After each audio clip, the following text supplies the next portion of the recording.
Bad blood between you and Danny. A lot of trash talk going on. You know, it's been fun up until this point. I think now, for me at least, the talk is done.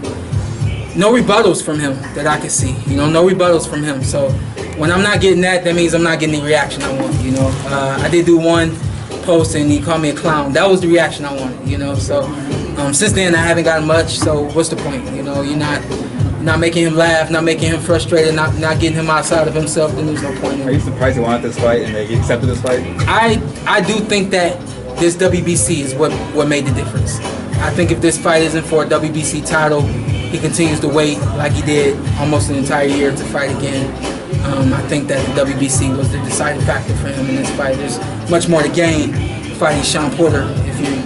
Was that the deciding factor for you? Because I know previously when I spoke to you, you said that basically you guys were willing to sit out until a Keith Thurman fight. Yeah. And with the continuing injuries and that WBC title being vacated, was that the deciding factor for you as well? This was November. We had to fight against Adrian Granados. Right. We got home. Everything was good after that for the most part. And everything was good for that after that fight for the most part. And maybe a week after, you know, we talked and he said, I'm prepared to sit out. Are you?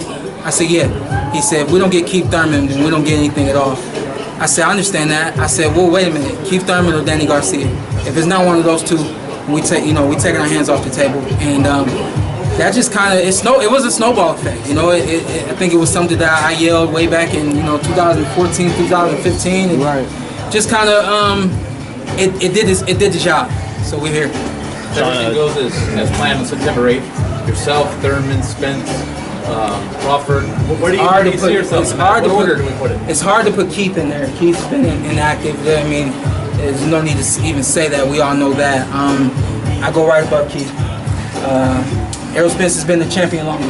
Errol Spence, Shawn Porter, and then we get it done. Now, Shawn, I saw a recent interview that you did. You said that you were told that if you come out victorious September 8th, that you will get Errol Spence. Could you talk a little more on that? I was told that when he comes out victorious. Yeah, I was told that at the not Brandon, at the Mikey Garcia and Robert Easter fight. I was told that it just like you guys came up. Oh, we just heard. I'm like, oh, really? Let's do it. So that's all I know. And we all know. The business has to play its role. I do expect if this is the fight that I want and the fight that he wants, the business will take care of itself with no problems. Now, with that being said, what do you think of the possible matchup between him and Mikey Garcia? Because Mikey's been adamant about it, and now it seems like Errol's all for it. Do you think? What do you think that does for? I'm not mad at Errol. Errol is doing what he's supposed to do. I call you out right now. What you gonna do? Just turn your camera off and walk away? You can't do that. Right. You gotta at least say something in front of these people. Right. So I think Errol is doing the same thing. I'm not saying Errol is playing his role, but Errol is answering the talk. Errol is answering the bell. Mikey's flat out calling them out. He said, "Oh yeah, we can get it in." And both those guys, I think, it'd be a tremendous fight. What kind of fight do you think that would be between you and Spence? Because you guys don't back down in the ring. We don't back down, man. And it's, I think it's the same with me and him. When we're in the ring, you see our competitive drive in our heart, round after round. And so everybody was expecting, big things out of myself and Keith Thurman. And we answered that bell. And I think the same would go for myself and Errol Spence. Obviously we game plan for him.